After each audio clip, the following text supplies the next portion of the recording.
ആകാശവാണി. നമസ്കാരം. വാർത്തകൾ വായിക്കുന്നത് സുധിൻ സൈനുദ്ദീൻ.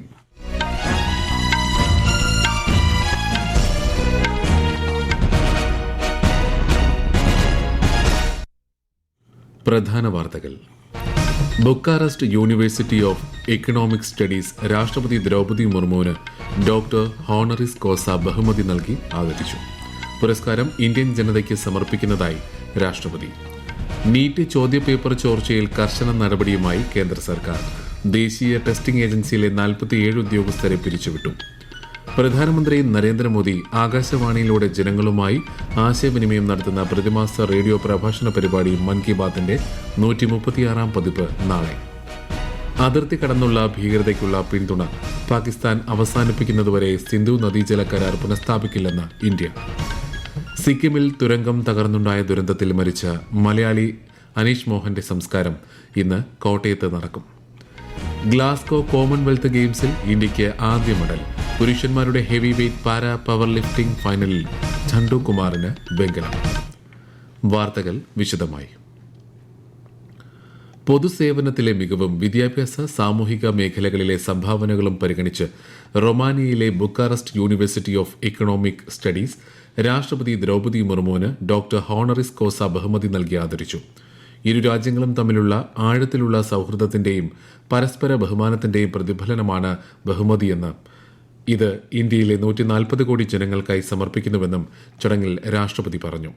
സമത്വമുള്ള സമൂഹം കെട്ടിപ്പടുക്കാൻ വിദ്യാഭ്യാസം അനിവാര്യമാണെന്നും ശ്രീമതി മുർമു അഭിപ്രായപ്പെട്ടു. Education is not merely a means of individual advancement, but the surest foundation of a just and inclusive society. Today, as the world is being reshaped by artificial intelligence, digital technologies, and other rapid scientific advances, universities like this has even greater responsibility to ensure that knowledge is guided by wisdom, ethics, and compassion. NEET ചോദ്യപേപ്പർ ചോർച്ചയിൽ കർശന നടപടിയുമായി കേന്ദ്ര സർക്കാർ. ദേശീയ testing ഏജൻസിയിലെ 47 ഉദ്യോഗസ്ഥരെ പിരിച്ചുവിട്ടു. കൂടുതൽ പേർക്കെതിരെ നിയമ നടപടികൾ സ്വീകരിക്കുമെന്നും സർക്കാർ അറിയിച്ചു. നീറ്റ് ചോദ്യപേപ്പർ ചോർച്ച വിഷയത്തിൽ നടപടി വേഗത്തിലാക്കാൻ ഫാസ്റ്റ് ട്രാക്ക് കോടതികൾ സ്ഥാപിക്കുന്നതിനും സംഭവത്തിൽ ഉൾപ്പെട്ടവർക്ക് കർശന ശിക്ഷ ഉറപ്പാക്കുന്നതിനുമുള്ള കരട് ബില്ലിന് കേന്ദ്രമന്ത്രിസഭ ഇന്നലെ അംഗീകാരം നൽകി. പ്രധാനമന്ത്രി നരേന്ദ്രമോദിയുടെ അധ്യക്ഷതയിൽ ചേർന്ന മന്ത്രിസഭാ യോഗമാണ് ബില്ലിന് അംഗീകാരം നൽകിയത്.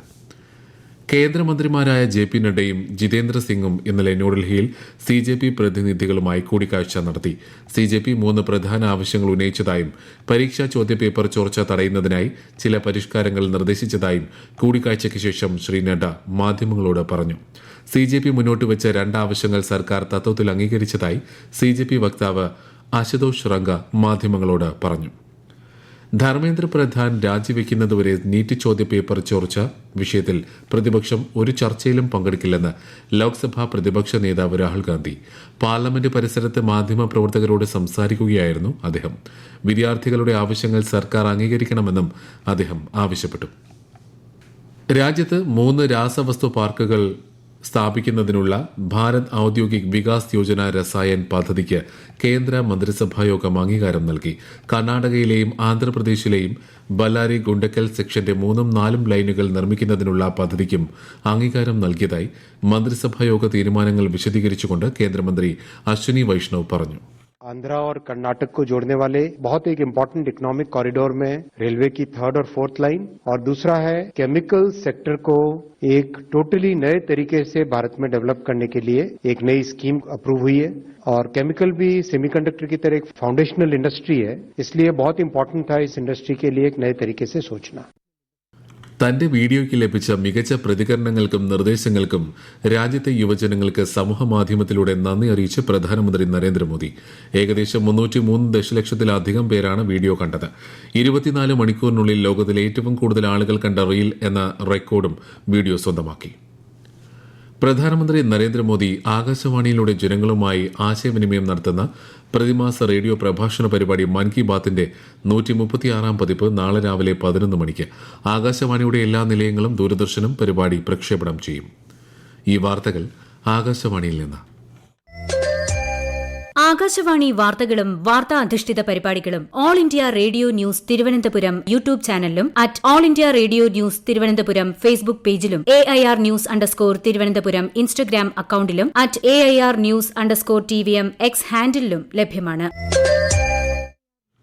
റഷ്യൻ അതിർത്തിയിലെ കരിങ്കടൽ മേഖലയിൽ വാണിജ്യ കപ്പലായ MV ഒമോഫിക്ക് നേരെ നടന്ന ആക്രമണത്തിൽ ഒരു ഇന്ത്യൻ നാവികൻ കൊല്ലപ്പെട്ട സംഭവത്തെ അപലപിച്ചു ഇന്ത്യ.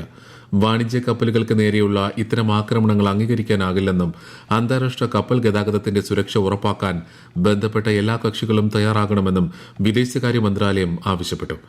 ഇക്കഴിഞ്ഞ ജൂലൈ 18-നാണ് 3 ഇന്ത്യക്കാർ ഉൾപ്പെടെ 10 ജീവനക്കാരുമായി പോയ കപ്പലിന് നേരെ ആക്രമണമുണ്ടായത്. ഇറാനിയൻ സമുദ്ര അതിർത്തിക്കുള്ളിൽ ദിശ എന്ന മൊസാംബിക് പതാക വഹിച്ച LPG ടാങ്കർ കപ്പലിന് നേരെ നടന്ന ആക്രമണത്തിൽ കപ്പലിലുണ്ടായിരുന്ന 28 ഇന്ത്യൻ ജീവനക്കാരും സുരക്ഷിതരാണെന്ന് ടെഹ്റാനിലെ ഇന്ത്യൻ എംബസി അറിയിച്ചു. ജീവനക്കാരുടെ സുരക്ഷയും ക്ഷേമവും ഉറപ്പാക്കുന്നതിനായി അധികൃതരുമായി ബന്ധപ്പെട്ടു വരികയാണെന്ന് എംബസി ഔദ്യോഗിക പ്രസ്താവനയിലൂടെ വ്യക്തമാക്കി. അതിർത്തി കടന്നുള്ള ഭീകരതയ്ക്കുള്ള പിന്തുണ പാകിസ്ഥാൻ അവസാനിപ്പിക്കുന്നതുവരെ സിന്ധു നദീജല കരാർ പുനഃസ്ഥാപിക്കില്ലെന്ന് ഇന്ത്യ. അയൽരാജ്യത്ത് ഇന്ത്യ മനഃപൂർവ്വം വെള്ളപ്പൊക്കമുണ്ടാക്കുകയാണെന്ന പാകിസ്ഥാന്റെ മാധ്യമ റിപ്പോർട്ടുകൾ വിദേശകാര്യ മന്ത്രാലയ വക്താവ് രൺധീർ ജയ്സ്വാൾ നിഷേധിച്ചു. ജമ്മുവിലും സമീപ പ്രദേശങ്ങളിലും ഉണ്ടായ ശക്തമായ മഴയുടെ അനന്തരഫലമായാണ് ചെനാബ് നദിയിലെ ഒഴുക്ക് വർദ്ധിച്ചതെന്നും അദ്ദേഹം പറഞ്ഞു. तक इंडस वाटर ट्रीटी की बात है, सिंधु जल संधि की समझौते की बात है, इस पर हमारा पक्ष साफ है और हम लोगों ने समय समय पर आपको याद भी दिलाया है कि भारत का ये मानना है कि ये सिंधु जल संधि तब तक स्थगित रहेगा जब तक पाकिस्तान सीमा पार आतंकवाद को अपना समर्थन देना बंद नहीं करेगा. ചൈനയുടെ പരമാധികാരത്തെ ഇന്ത്യ ലംഘിച്ചിട്ടില്ലെന്ന് വ്യക്തമാക്കിയ ശ്രീ ജയ്സ്വാൾ 1963 മുതൽ ജമ്മു കാശ്മീരിലെയും ലഡാക്കിലെയും ഇന്ത്യൻ ഭൂപ്രദേശങ്ങൾ ചൈന നിയമവിരുദ്ധമായി കൈവശം വച്ചിരിക്കുകയാണെന്നും പറഞ്ഞു. സിക്കിമിൽ തുരങ്കം തകർന്നുണ്ടായ ദുരന്തത്തിൽ മരിച്ച ജിയോളജിസ്റ്റ് കോട്ടയം പാമ്പാടി സ്വദേശി അനീഷ് മോഹന്റെ സംസ്കാരം ഇന്ന് നടക്കും.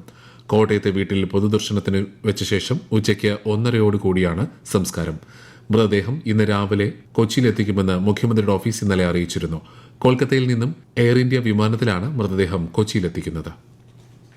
ഗ്ലാസ്ഗോ കോമൺവെൽത്ത് ഗെയിംസിൽ ഇന്ത്യയ്ക്ക് ആദ്യ മെഡൽ. പുരുഷന്മാരുടെ heavyweight para powerlifting ഫൈനലിൽ ചണ്ടു കുമാർ വെങ്കല മെഡൽ കരസ്ഥമാക്കി. രണ്ടാമത്തെ ശ്രമത്തിൽ 190 കിലോഗ്രാം ഭാരം ഉയർത്തി 130.9 പോയിന്റോടെയാണ് മൂന്നാം സ്ഥാനം ഉറപ്പിച്ചത്. നേരത്തെ പുരുഷ വനിതാ ലൈറ്റ് വെയ്റ്റ് വിഭാഗങ്ങളിൽ ഇന്ത്യയ്ക്ക് മെഡലുകൾ നഷ്ടമായിരുന്നു. ഇന്ത്യ സിംബാബ്വെ പുരുഷ 2020 ക്രിക്കറ്റ് പരമ്പരയിലെ രണ്ടാം മത്സരം ഇന്ന് വൈകുന്നേരം 4:30 സിംബാബ്വെയിലെ ഹരാരയിലാണ് മത്സരം. പരമ്പരയിലെ മൂന്നാം മത്സരം നാളെ നടക്കും. കേരളത്തിന്റെ വടക്കൻ ജില്ലകളിൽ ശക്തമായ മഴയ്ക്ക് സാധ്യതയെന്ന് കേന്ദ്ര കാലാവസ്ഥാ വകുപ്പ്. ഇന്ന് കണ്ണൂർ, കാസർഗോഡ് ജില്ലകളിൽ മഞ്ഞ ജാഗ്രതയാണ്. ജനറൽ മാനേജർ തസ്തികയിലേക്ക് പ്രൊഫഷണലുകളെ നിയമിക്കുന്നതിന് ഔദ്യോഗിക വിജ്ഞാപനം പുറപ്പെടുവിച്ച് National Testing Agency. UPSC Pratibha Setu portal വഴി 16 യുവ പ്രൊഫഷണലുകളെ കരാർ അടിസ്ഥാനത്തിൽ നിയമിക്കുന്നതിനുള്ള നടപടികളും ആരംഭിച്ചിട്ടുണ്ട്. പ്രൊഫസർ കെ രാധാകൃഷ്ണൻ അധ്യക്ഷനായ ഉന്നതതല വിദഗ്ധ സമിതിയുടെ ശുപാർശകൾക്ക് അനുസൃതമായാണ് തീരുമാനം. ഏജൻസിയുടെ ഘടനാപരമായ പുനർനിർമ്മാണത്തിലുള്ള നിർണായക ചുവടുവയ്പ്പാണിതെന്ന് NTA പ്രസ്താവനയിൽ വ്യക്തമാക്കി.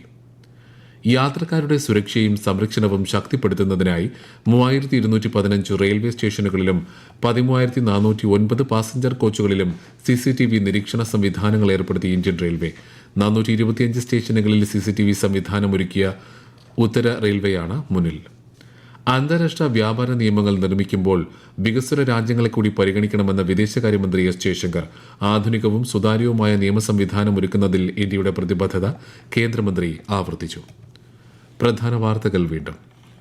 Bucharest University of economic studies രാഷ്ട്രപതി ദ്രൗപദി മുർമുവിന് ഡോക്ടർ ഹോണറിസ് കോസ ബഹുമതി നൽകി ആദരിച്ചു.